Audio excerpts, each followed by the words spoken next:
Selamat pagi, salam sejahtera untuk kita semua.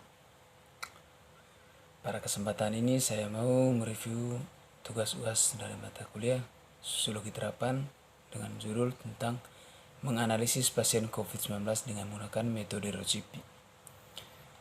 Baik, sebelum saya lanjut ke materinya, untuk itu sebelumnya saya memperkenalkan diri saya.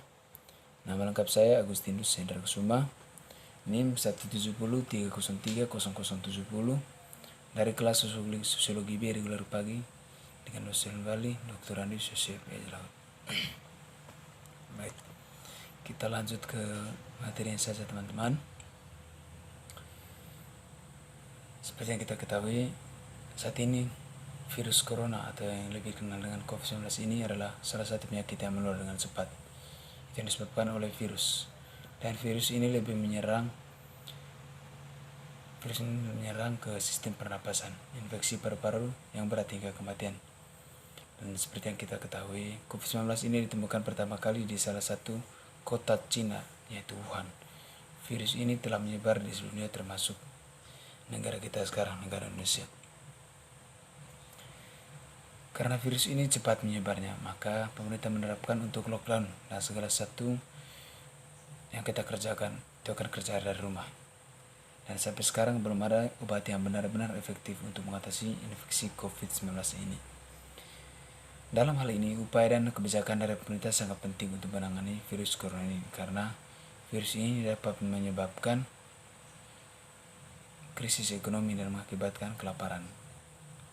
Upaya yang pertama dari pemerintah yang Indonesia itu menerbitkan surat edaran kepada seluruh dinas kesehatan di seluruh Indonesia. Dan penyebaran COVID-19 sangat cepat dan sangat rentan di tempat-tempat yang ramai, maka pemerintah mengimbau terhadap seluruh rakyat Indonesia untuk jauh dari tempat yang ramai dikunjung oleh orang-orang. Karena virus ini belum ada sama sekali vaksinnya atau pengobatan spesifik untuk virus COVID-19 hingga saat ini, namun gejala yang disebabkan oleh virus ini dapat diobati. Oleh karena itu, pengobatan harus didasarkan pada kondisi klinis pasien dan perawatan suportif dapat sangat efektif. Antibiotik tidak dapat bekerja melawan virus. Antibiotik digunakan hanya untuk melawan bakteri. Dan antibiotik juga tidak boleh digunakan sebagai sarana pencegahan atau pengobatan infeksi virus. Namun, antibiotik akan diberikan kepada infeksi sekunder bakteri mungkin terjadi pada saat pasien tersebut dirawat di rumah sakit.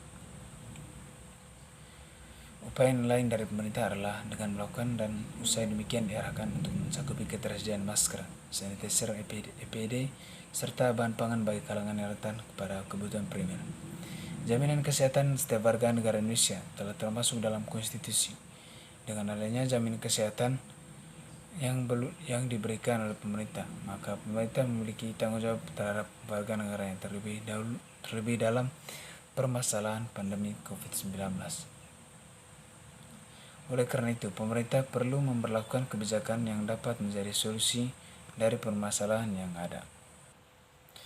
Dengan menerapkannya pembatasan sosial skala besar atau yang sering kita sebut PSBB merupakan langkah preventif yang saat ini sedang diterapkan oleh pemerintah. Dengan menerapkan pembatasan sosial skala besar merupakan langkah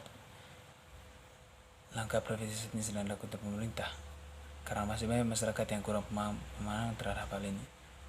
Dan usulan saya sebagai penulis yang paling tepat adalah untuk terlaksananya pembatasan sosial skala besar ini, yaitu dengan memberikan beberapa sosialisasi yang dilakukan oleh tingkat pusat kepada pemerintah daerah hingga tingkat RT dan penerapan sanksi tegas terhadap masyarakat.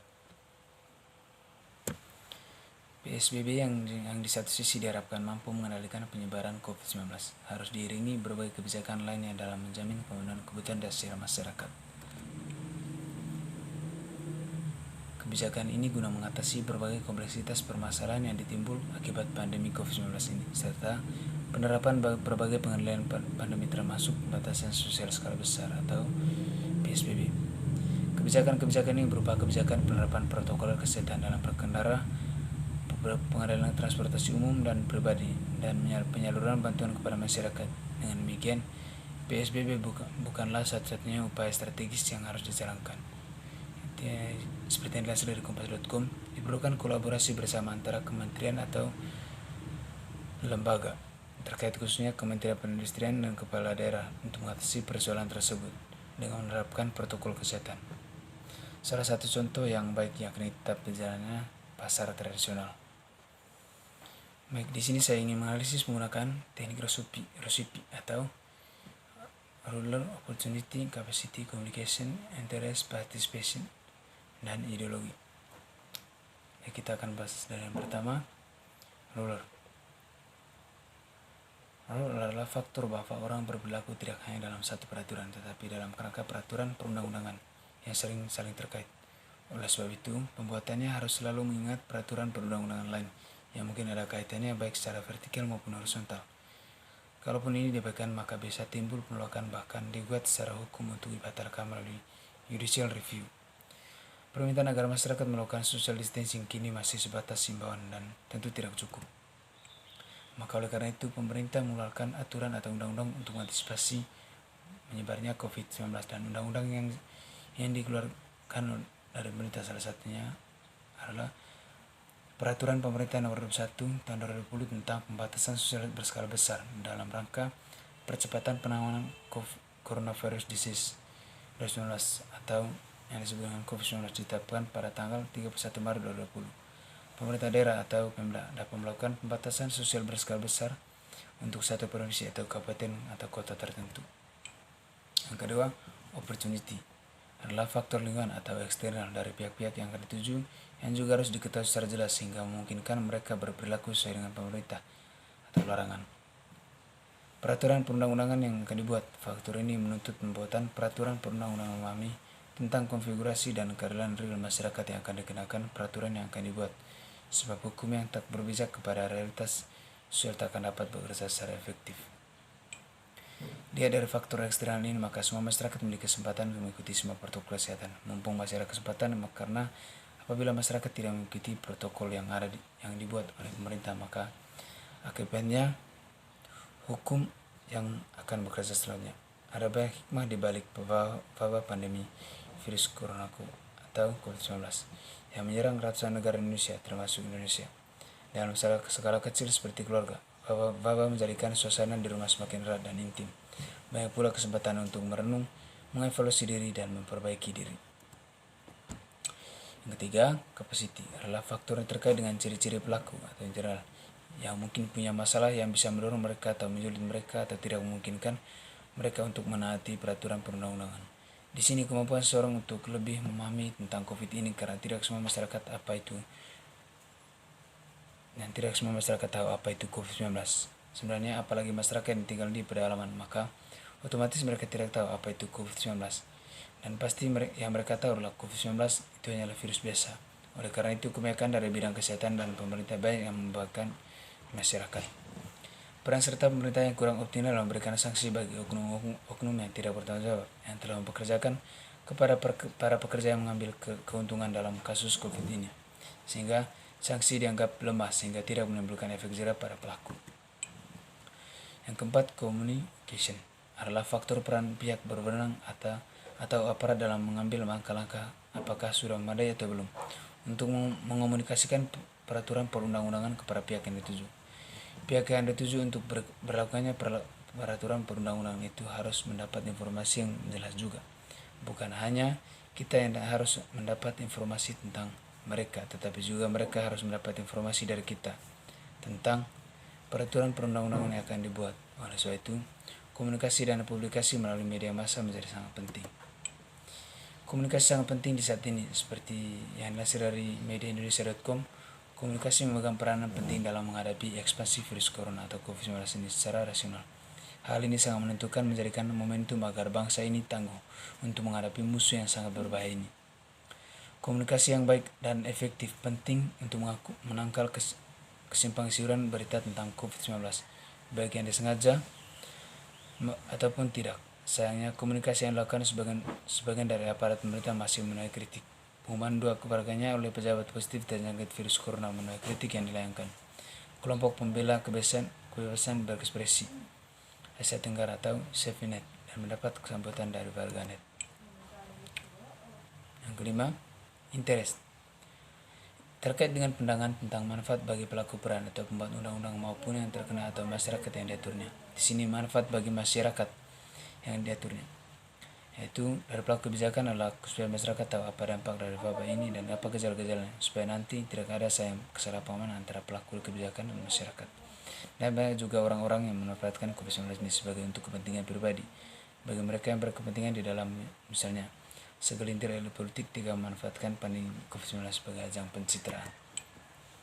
Salah satu kecenderungan tersebut terlihat dari dengan adanya surat pembagian sembako Gubernur DKI Jakarta Anies Baswedan tanggal 19 April 2020 yang dianggap hanya mencari sensasi dan berkepentingan politik, di mana masyarakat Indonesia saat ini tengah disibukkan oleh berbagai upaya untuk memerangi COVID-19. Namun di tengah penderitaan rakyat tersebut, masih saja ada yang politisi karena tidak dapat disangkal jika sebentar lagi memang beberapa daerah Indonesia bakal melaksanakan pilkada 2020, sehingga gimmick politik perlu yang ditingkatkan. Anies Baswedan merupakan salah satu tokoh yang disinyalir mengeksploitasi krisis COVID-19 demi kepentingan pribadinya. Sinyalemen itu muncul saat Anies mengirimkan 10 surat agar masyarakat tetap kuat mau menerima paket sembako. Itu dilansir dari baliexpress.com. Yang keenam, prosedur bagi pelaku peran untuk memutuskan apakah akan mematuhi atau tidak akan mematuhi terhadap peraturan perundang-undangan. Pada faktor ini terkandung juga keharusan agar pembentukan peraturan perundang-undangan harus melalui prosedur dan mekanisme yang berlaku. Untuk itu yang jika tidak diperhatikan produknya dapat terkena putusan yudisial atau judicial review secara formal. Adapun juga prosedur supaya kita menjaga COVID-19 dan prosedurnya sebagai berikut. Yang pertama, kita harus mencuci tangan sesering mungkin. Yang kedua, jaga jarak. Ketiga, hindari menyentuh mata, hidung, dan mulut. Yang keempat, lakukan kebersihan pernapasan. Yang kelima, cari perawatan medis. Yang keenam, update informasi dan ikuti saran tenaga medis. Ketujuh, ideologi.